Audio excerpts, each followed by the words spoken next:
So రైతులు ఎవరు హ్యాపీగా లేరు అని మీరు అంటున్నారు.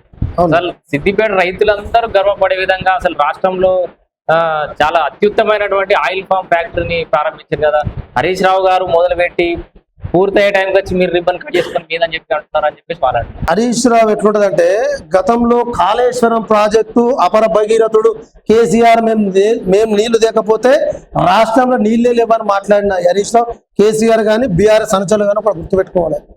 గతంలో కాంగ్రెస్ ప్రభుత్వం వైఎస్ రాజశేఖర రెడ్డి గారు doctor BR Ambedkar Pranahita Chevella project పేరుతోటి 30,000 కోట్లతోటి డిజైన్ చేస్తే ఆ పేరుతోటి తర్వాత అధికారం కోల్పోయిన కాంగ్రెస్ పార్టీ వెంటనే అధికారంలోకి వచ్చిన బీఆర్ఎస్ పార్టీ ఆ వ్యయాన్ని 1,00,000 కోట్లకు పెంచి వాళ్ళ ఇష్టానుసారంగా డిజైన్ చేసుకొని ఇలా కూలిపోయే పరిస్థితి ఏర్పడ్డది.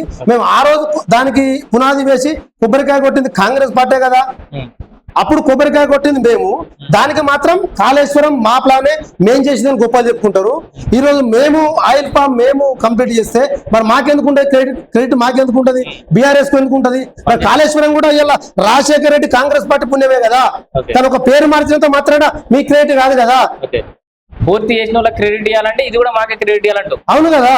ఆ రోజు కొబ్బరికాయ కొడితే మేము లేదు మేము మా గవర్నమెంట్ లో కంప్లీట్ చేసినట్టు మాట్లాడుతుంటే ఇలా మీరు కూడా కొబ్బరికాయ కొట్టినంత మాత్రాన కంప్లీట్ కాలేదు ఇలా మాట్లాడుతున్నారు. రేవంత్ రెడ్డి రాంగ్ అన్ని కొడంగల్ తీసుకుపోతుండు, ఇంకా నల్గొండ పోతున్నాయని చెప్తుండు. మరి ఆయిల్ పామ్ ఎందుకు తీసుకుపోలే? మా చేతుల్లో ఉంది కదా. ఇలా సిద్దిపేట ప్రజలు రైతులు గుర్తించే మా గౌరవ ముఖ్యమంత్రి గారు ఇక్కడ ఇచ్చారు. తీసుకుపోవాలంటే నువ్వు కొబ్బరికాయ కొట్టడం అయిపోయేది ఏముంటది కదా. ఇలా రోడ్డు కొబ్బరికాయ కొడితే ఎల్లమ్మగూడ నుంచి ఇక్కడ దాకా కొబ్బరికాయ కొట్టి మేము స్టార్ట్ చేయగానే రేవంత్ రెడ్డి తీసుకుపోయింది మాట్లాడిన హరీష్ రావు. మరి ఇలా ఆయిల్ పామ్ కూడా మేము తీసుకోపోవాలంటే రేవంత్ రెడ్డి తీసుకోపోవచ్చు కదా. ఇలా రైతులపై చిత్తశుద్ధితో ఉన్నాం కాబట్టి సిద్దిపేటలో మా రేవంత్ రెడ్డి గారు ఇక్కడ ఆయిల్ పామ్ అంతా 1,000 కోట్లతో ఇక్కడ ఓపెన్ చేయడం జరిగింది.